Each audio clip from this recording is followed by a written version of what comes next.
Hi everyone, कसे आहात सगळे? मजेत आहात ना? मजेतच राहा. आजचा दिवस तुम्हाला खूप छान आनंदाचा आणि आरोग्यदायी जावो.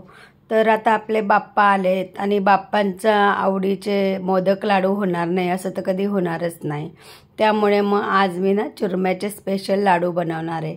आता पहिली जी रेसिपी होती ना स्टार्टिंगची, ती माझ्याने स्किप झाली, कारण कसं मी विसरलीच होती तो व्हिडिओ शूट करायला.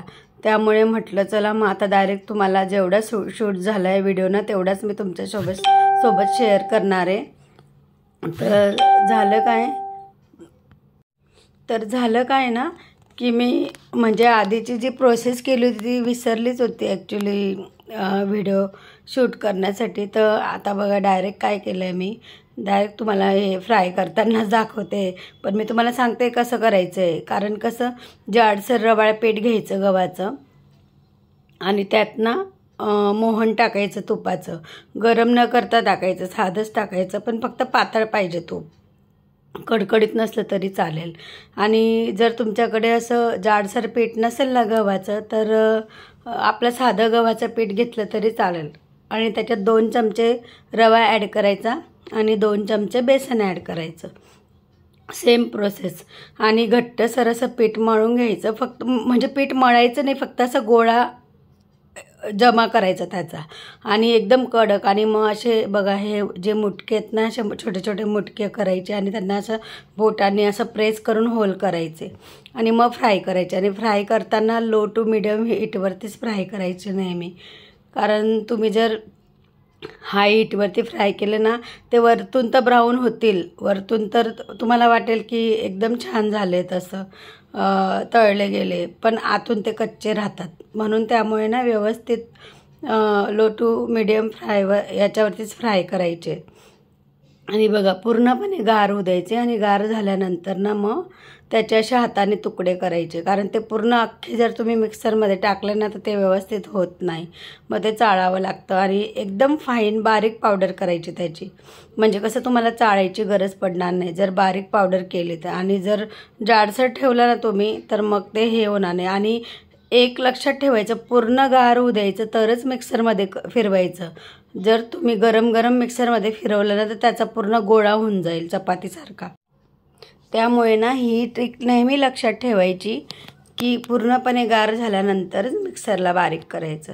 तर बघा आता 2 भागामध्ये मी बारीक करून घेतलं आहे मिक्सरमध्ये. बघा इतकी अशी छान फाईन पावडर करायची, जाडसर ठेवायचं नाही, नाहीतर मग काय होतं लाडू वळायला त्रास होतो, व्यवस्थित होत नाही ते. तर बघा अशा पद्धतीने करायचे. आणि आता याच्यात काय करायचं, जास्त काही करायची गरज नाही. आता ऑलरेडी हे व्यवस्थित भाजून झालं आहे आणि म्हणजे फ्राय केलं आहे ना आपण, त्यामुळे ते आतपर्यंत व्यवस्थित भाजलं गेलं आहे. त्यामुळे आता याला पुन्हा भाजायची गरज नाही. आता फक्त काय करायचं बघा, आता मी एवढं बारीक केलं तरी थोडेफार तरी असे कण राहतातच, मग ते काय करायचे बाजूला काढून घ्यायचे. आता बघा तूप घेतलं आहे कढईमध्ये आणि तुम्हाला पाहिजे तेवढं तुम्ही गोड करू शकतात. आता आमच्याकडे जास्त गोड म्हणजे आवडत नाही, त्यामुळे मग मी कमीच गोड टाकला आहे. तुम्ही 2 वाटी असेल तर 2 वाटी गोड घेऊ शकतात आणि पीठ 2 वाटी असेल तर आणि जर 2 वाटी 1 वाटी पीठ असेल तर 1 वाटीला 1 वाटी गूळ असं प्रमाण आहे त्याचं, असं घेऊ शकतात तुम्ही. तर बघा आता तूप फक्त आपल्याला नॉर्मली गरम करायचं आहे आणि गूळ वितळवायचा आहे. म्हणजे गूळ कसा विरघळला ना की लगेच बंद करायचं, नाही तर त्याचा पाक करायचा नाही. ही ट्रिक लक्षात ठेवायची, कारण पाक केला ना तर लाडू तुमचे एकदम कडक होतील. त्यामुळे फक्त असं नॉर्मली गरम होऊ द्यायचं आणि गूळ काय नाही 1 मिनटात लगेच विरघळतो. गुळाला विरघळायला जास्त वेळ लागत नाही, त्यामुळे मग व्यवस्थित करायचं. आता यात तुम्ही ड्रायफ्रूट्स वगैरे सगळं गुळामध्येच टाकायचं, वेलची वगैरे सगळं. मी एक सांगायचं तुम्हाला विसरली की मी जेव्हा ते मोठ्या मिक्सरमध्ये बारीक केलं ना, तेव्हाच मी एक जायफळ आणि वेलची त्याच्यात ॲड केली होती, त्यामुळे मी नंतर ॲड केली नाही. तुम्ही याच्यात पण ॲड करू शकतात गुळामध्ये. तर बघा अशा प्रकारे मिक्स आणि गॅस बंद करायचा. गॅस बंद केल्यानंतरच ते जे आपण बारीक केलं होतं ना मिक्सरमध्ये चुरमा, तो टाकायचा आहे. चालू गॅसवर नाही टाकायचा, कारण चालू गॅसवर जर तुम्ही हे टाकलं ना तर मग ते जळायची शक्यता असते. त्यामुळे याला पूर्ण गॅस बंद करून झाल्यावर थोडंसं नॉर्मल होऊ दिल्यावरच असं मिक्स करायचं. आणि मिक्स केल्यानंतर गरम गरमच तुम्ही लाडू वळायला घ्यायचे, कारण ते थंड झाल्यानंतर लाडू वळले जात नाही. त्यामुळे हे पण एक ट्रिक लक्षात ठेवायची. म्हणजे करायला हे तर अगदी सोपे आहेत, पण या ज्या छोट्या छोट्या गोष्टी जर तुम्ही लक्षात ठेवल्या ना तर तुमचे लाडू खूप छान आणि एकदम परफेक्ट होतील. बघा आता मिक्स झाल्यानंतर मी काय केलं, एका अशा बाउलमध्ये काढून घेतलं ते. आणि थोडंसं तूप जास्तच टाकायचं, कारण ते गहू असल्यामुळे ना तूप म्हणजे हे करतं, ॲब्सॉर्ब करतं, म्हणून थोडंसं जास्त तूप टाकायचं. आणि जास्त झालं तरी काही प्रॉब्लेम नाही, ते हे होऊन जातं व्यवस्थितपणे. तूप जास्त झालं ना तरी घाबरायचं कारण नाही, कारण ते व्यवस्थित ॲब्सॉर्ब होऊन जातं गव्हामध्ये. कारण तूप जास्त झालं तरी ते असं एका साईडला सुटत नाही, गहू सोडत नाही तूप. त्यामुळे काही प्रॉब्लेम होत नाही जास्त पण झालं तरी, ते व्यवस्थित होऊन जातात नंतर. तर बघा आता माझ्याकडे ना हा मोदकचा साचा आहे.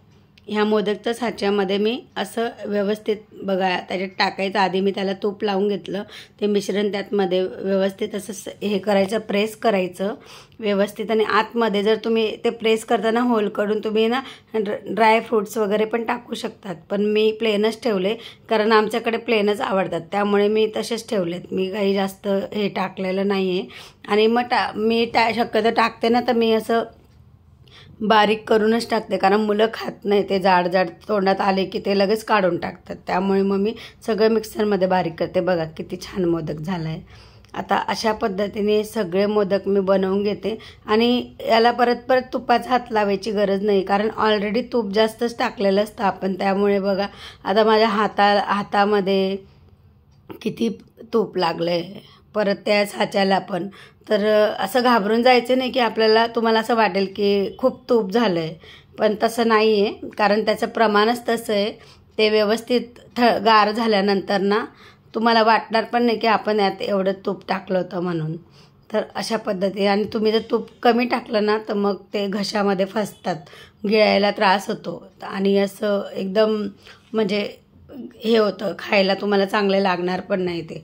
त्यामुळे तूप जास्तच टाकायचं असतं या लाडवांमध्ये. लाडू म्हणा किंवा मोदक म्हणा. आता याचे लाडू पण बनवतात, पण मी ह्या मोल्डमध्ये मोदकच बनवते, कारण कसं ते दिसायला पण सुंदर दिसतात आणि मस्त होतात पण, आणि चवीला पण हे खूप छान होतात. एकदा नक्की ट्राय करा हे चुरम्याचे लाडू. तर कसं वाटलं तुम्हाला आजचा व्हिडिओ आवडला असेल तर व्हिडिओला लाईक करा, शेअर करा, सबस्क्राईब करा. पुन्हा भेटूया एका नवीन व्हिडिओसोबत. तोपर्यंत सर्वांना बाय आणि सर्वांना श्री स्वामी समर्थ. आणि सर्वात महत्त्वाचं म्हणजे स्वस्त राहा, मस्त राहा आणि खुश राहा.